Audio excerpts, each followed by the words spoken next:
In a recent video, I shared about 10 celebrities who had or have diabetes and the different ways they managed it or did not manage it. But afterwards, I realized I had neglected to discuss a man whom I have admired since I was about 11 years old. I call him the fastest thief who ever lost a leg to diabetes. This man's name was Lou Brock, and no, he wasn't a real thief. He was a baseball player, and you might say he stole bases for a living. I was really getting into baseball way back in 1964, and living in St. Louis, of course, I became a great fan of the St. Louis Cardinals.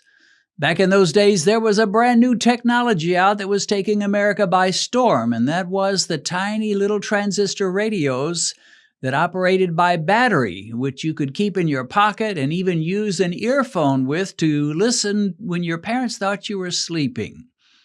The Cardinals were not doing very well in the first half of 1964. They were losing as many games as they won, and they didn't look at all like they might win the National League pennant. But in mid-season, they made what I and almost every Cardinal fan considered an absolutely terrible trade. They traded one of their best pitchers, a man named Ernie Broglio, to the Chicago Cubs for a young outfielder named Lou Brock. Now, Brock had been a very mediocre player up till then, and he did not look like he was going to do much for the Cardinals. He was a sub-average hitter, he didn't steal many bases, and though he did occasionally hit home runs, he didn't do it all that often. To throw away one of our best pitchers on the mediocre Lou Brock seemed insane, not just to 11-year-old Dennis, but almost all the Cardinal baseball fans. But when Lou Brock came to the Cardinals, three factors turned him from a sub-average player into a superstar. First, he was given the opportunity to play every day instead of just occasionally. Second, he was instructed to stop trying to hit the ball out of the park every time and become a contact hitter. And he learned to be content to just get on base with singles and doubles. In other words, they told him, don't swing the bat so hard, trying to hit a home run every time. And third, he was given the green light, and in fact, he was even encouraged to steal bases whenever he felt he could do it. And one thing nobody could deny was that Lou Brock was fast. He had blazing speed, but the Cubs had not taken advantage of that speed. And with these new opportunities, Lou Brock began to thrive. His batting average skyrocketed, and his stolen bases were a thing of beauty. And lo and behold, with Lou Brock as a catalyst, the Cardinals began to win games, and before the season was over, they had not only won the pennant, but the World Series as well, which for those of you who are not from America, well, the World Series is America's counterpart to the World Cup final match in soccer. Brock went on to have an amazing career with the Cardinals and became one of the greatest baseball players and one of the fastest and smartest base runners ever. He ranks number 2 in career stolen bases, and he was inducted into the Baseball Hall of Fame on the very first ballot. When he was with the Cubs, Lou Brock had a teammate named Ron Santo who was a type 1 diabetic. More than once, Brock would see him pull out a large, long needle and give himself a shot of insulin. Brock shuddered at that, but he also thought to himself, I guess diabetes can't be too bad. Santo is a great athlete, and his diabetes doesn't seem to be slowing him down at all. Lou Brock's own struggle with diabetes did not officially begin until his early 60s. The former speedster found himself always thirsty, constantly drinking, and constantly needing to go to the bathroom. It became so bad he decided he must have a gallbladder problem, and so he made an appointment with his doctor and told his doctor, I think I've got gallbladder problems. His doctor gave him the usual tests and then told him his blood sugar was running around 700 milligrams per deciliter. Now keep in mind, this was not simply a case of obesity-driven diabetes. Brock was never obese, but somehow his blood sugar was through the roof. He didn't really know what that 700 milligrams per deciliter meant, but his doctor spelled it out for him, saying, we usually send people with blood sugar this high straight to the hospital, but in your case, we'll see if we can't get it down at home. A few weeks later, Brock became even more concerned when he temporarily lost his eyesight. His sight returned somewhat, but for quite a while his vision was blurry.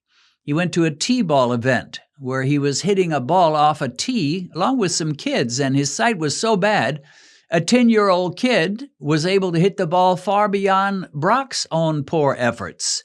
This man, who used to hit home runs off 90-mile-an-hour fastballs, now could barely hit a ball sitting motionless on a tee due to his bad vision. And so began Lou Brock's experience with diabetes. He managed to improve his condition and glucose levels by cutting back on sugar and junk foods, and he did not keep his condition a secret. Because he was such a sports celebrity, he was invited to give talks to diabetic groups, and for a while he visited 45 cities a year, sharing what he knew and what he'd experienced with his own diabetes.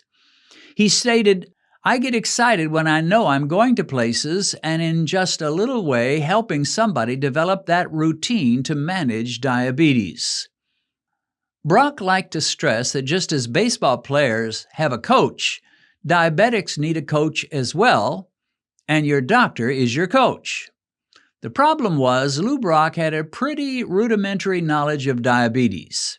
In one talk, he even admitted that his wife would sometimes tell the doctor on him when he cheated on his diet and ate ice cream or cookies.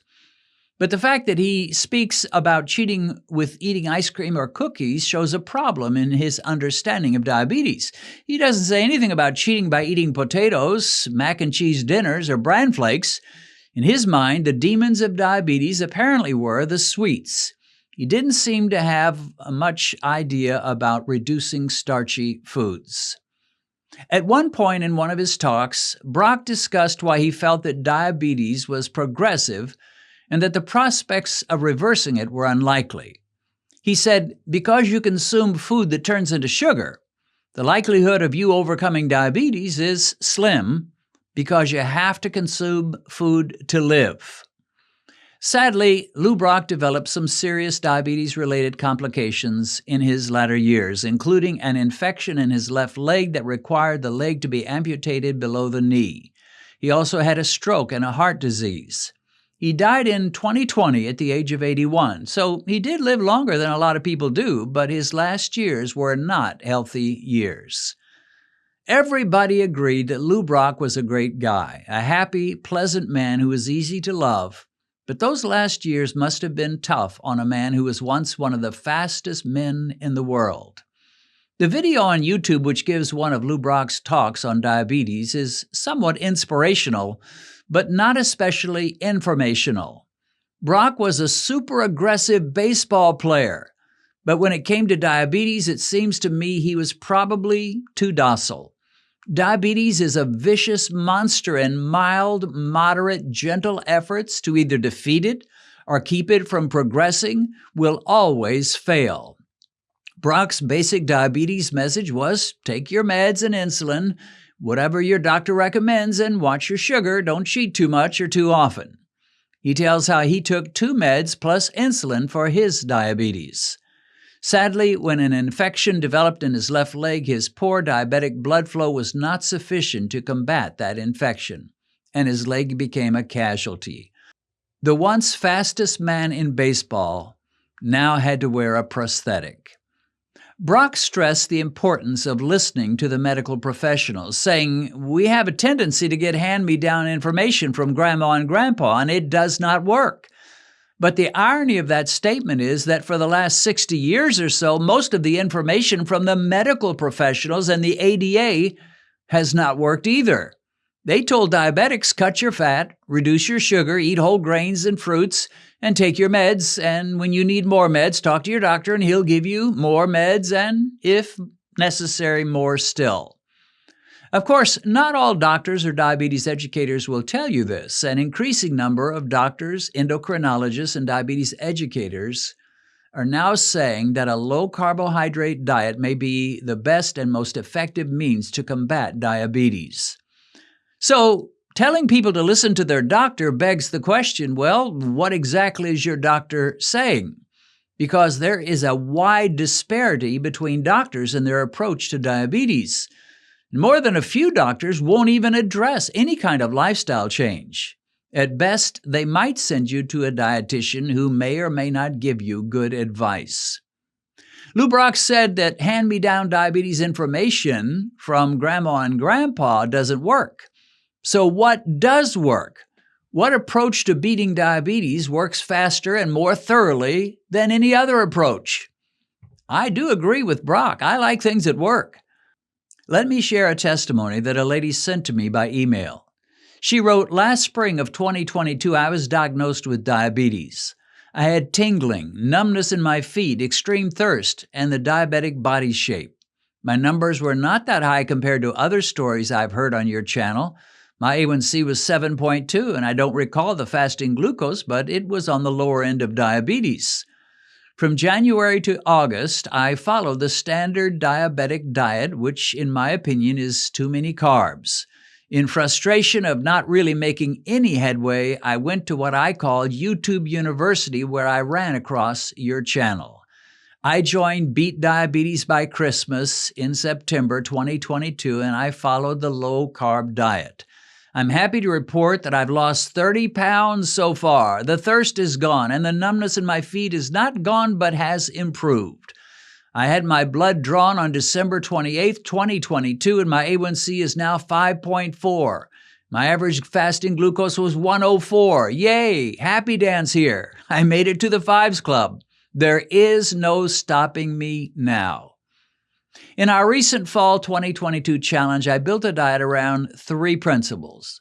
Number 1, low-carb eating, which means cutting your carbohydrates way down. Not only sugary treats, but also eliminating bread, pasta, breakfast cereal, potatoes, rice, and so forth. Number 2, time-restricted eating, eating only 2 meals each day within a 6-hour window. And number 3, no snacking between those 2 low-carb meals.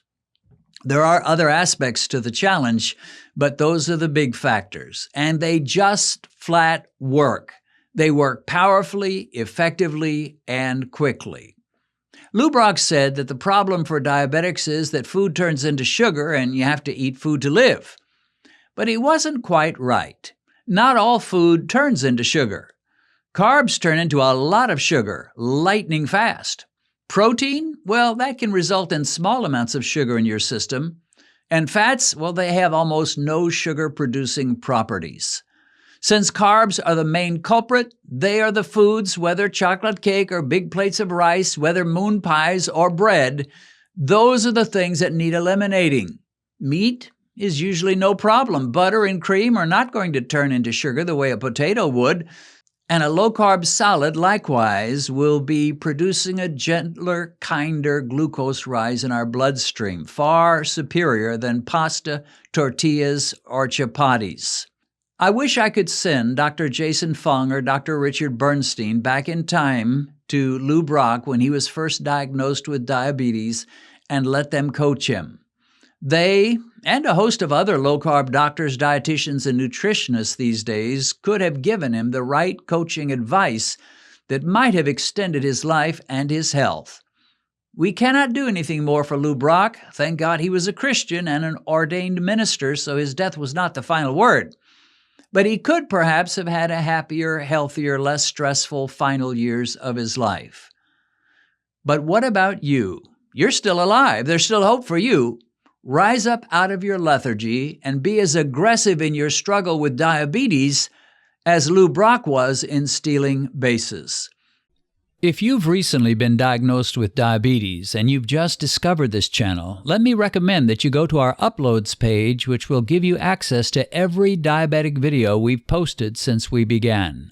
As you work your way through all our videos, I believe you'll find the help you need. A link to our Uploads page is in the description.